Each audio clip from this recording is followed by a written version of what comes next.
सबसे पहले डॉक्टर विश्वरूप राय चौधरी जी के पास चलते हैं कि डॉक्टर साहब, आपने ये कोरोना समय में सुदर्शन पर बोला था, तब मुझे याद है कि तब एलोपैथिक एक डॉक्टर शो में जुड़े थे, उन्होंने कहा था क्यों डरा रहे हो, ऐसा कभी कहीं हुआ है क्या?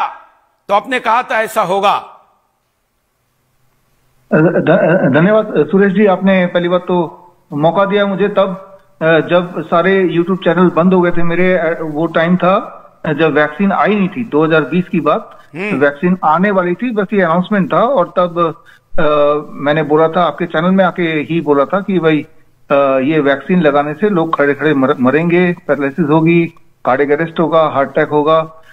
ये उस वक्त कोई प्रिडिक्शन नहीं था। उस वक्त बेस्ड ऑन द साइंस ये कोविड वैक्सीन के इंग्रेडिएंट जिस तरह से वो बन रहे थे, उस प्रोसेस को समझने के बाद ये कंक्लूजन निकला कि ये तो वैक्सीन नहीं है, वैक्सीन के नाम पे एक जहर दिया जा रहा है, we can call it a slow poison. और बाद में अब ये साबित हो गया, TTS थ्रोम्बोसिस थ्रोम्बोसाइटोपिनिया, जो कि अब यूनिवर्सली साबित हो गया, ये एक्सेप्ट हो गया है कि इसी की वजह से हार्ट अटैक या कार्डियक अरेस्ट ये सब हो रहा है। तो उस वक्त जो मैंने बोला था वो आज अनफॉर्चुनेटली सच होता हुआ दिख रहा है। बड़ा दुखद बात है। जो वीडियो आपने अभी दिखाया ये तो दिल दहलाने वाली बात है। मतलब इतना ज्यादा विकराल रूप ले लेगा कि छोटे छोटे बच्चे भी उसके चपेट में आ जाएंगे, इतना तो मैंने नहीं सोचा था। लेकिन ये क्लियर था, उस वैक्सीन लगाने का एक ही पर्पस है, लोगों को क्लियरली मारना, स्लो पॉइजन देना, जो कि वो वैक्सीन कर पाया। और अब मेडिकल जर्नल में, इवन लैंसेट में इस बात का प्रूफ तक भी पब्लिश हो चुका है। अब तो कोई कंफ्यूजन नहीं है कि इससे हो रहा है कि नहीं, इसी से ही हो रहा है, साबित भी हो चुका है, मेडिकल साइंस के अंदर ही साबित हो चुका है।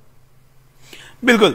और जिस प्रकार की ये पूरी संख्या है, ये संख्या का कोई आंकड़ा मेंटेन नहीं किया जा रहा है, क्योंकि वैक्सीन के कारण मर रहे हैं इसका सबूत नहीं, ऐसा बहाना दिया जा रहा है। फार्मा लॉबी बहुत अमीर और बहुत शक्तिशाली है, कोर्ट पर भी दबाव बनाती है और बाबा रामदेव जैसे व्यक्ति को भी कटघरे में कई बार खड़ा करवाने की ताकत रखती है, किसी पर भी FIR करवाने की ताकत रखती है। इस कारण डाटा भी एकत्र नहीं किया जा रहा है, उसका ये भी चिंता का विषय है।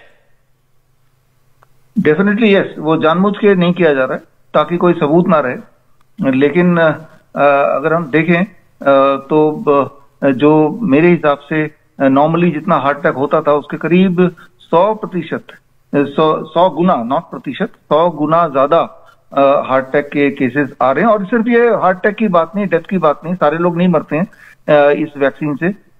इनफर्टिलिटी है, कैंसर का रफ्तार कई गुना बढ़ गया है, इम्पोटेंसी कई गुना बढ़ गई है, डायबिटीज का, chronic kidney failure, sudden kidney failure, acute kidney failure, ये कई गुना बढ़ गया सडनली।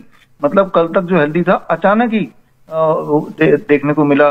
तो ये सारी चीजें तो है ही हैं। बिसाइड जो मर गया वो तो बच गया एक तरह से, कि वो चला गया दुनिया से, लेकिन जो है और इसकी वजह से वो बीमार है और बीमारी झेल रहा है, तो वो उसकी तादाद कई गुना है, कई ज्यादा उसकी तादाद है, जो कि लोग फील भी करते हैं, एक्सपीरियंस करते हैं। तो ये भी आज का सच है। और इसमें आप जैसे लोग सुदर्शन न्यूज आवाज उठाएगा तो आई एम श्योर कि जो डेटा मेंटेन वाली बात है वो आने वाले दिनों में उसकी भी शुरुआत होगी। एक मुहिम जरूर चलेगा। एटलीस्ट एक सबक मिल गया सबको कि आगे से इस तरह के षड्यंत्र को हमें भांपना है और उसके लिए पूरी तरह तैयार होना है, लड़ना है उसके लिए। सुदर्शन छोड़ के तो खैर कोई भी इस विषय पर शो ही नहीं कर रहा है। आप जानते हैं कि फार्मा लॉबी के दबाव में कोई इस पर बोलने को तैयार नहीं है।